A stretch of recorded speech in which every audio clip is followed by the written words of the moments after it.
Fryrja e lumenjve pas rreshjeve të shumta të shiut ka alarmuar banorët e periferisë së Shkodrës. Prurjet në Luminkir, argjinatura e të cilit është shkatërruar, kanë rikthyer frikën e një përmbytjeje masive si një vit më parë. Nëse lumet do kishte ujin si ka pas vjet, në matë ujë si ka prokiri para atë ditë, do shkalu këtej. Na jena komplet pa mbrojtur. Në një moment nëse një moment sa këtu të dalin këtej, kjo zonë të zbanohet më. Për arsye të bllokimit komplet grykës lumit. Nga pjesa më tanë komplet e gryka është e bllokuar deri poshtë. Dhe rrjedha e lumit Kir ka në shu. As e dhisën, as kanal, as kena kanalin e mas gjena për 10 vjet, në këtë kohë kena pas 2 metra ujë më shumë. Kena ledhë lagja, kena bashkuar firma, kena shkuar në bashki.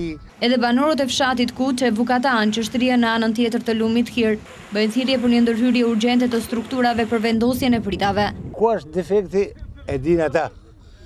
Në veç e dim se edhe të shtja kënë ytu.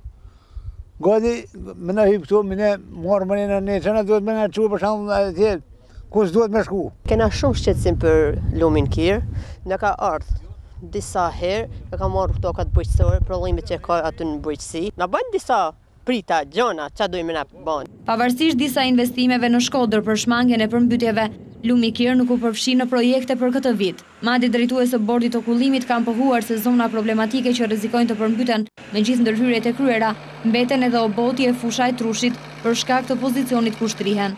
Vitin e kaluar në Shkodër u përmbytën mbi 4600 shtëpi, rreth 14000 hektar tokë dhe 10 ramira krerë bagëti u mbytën.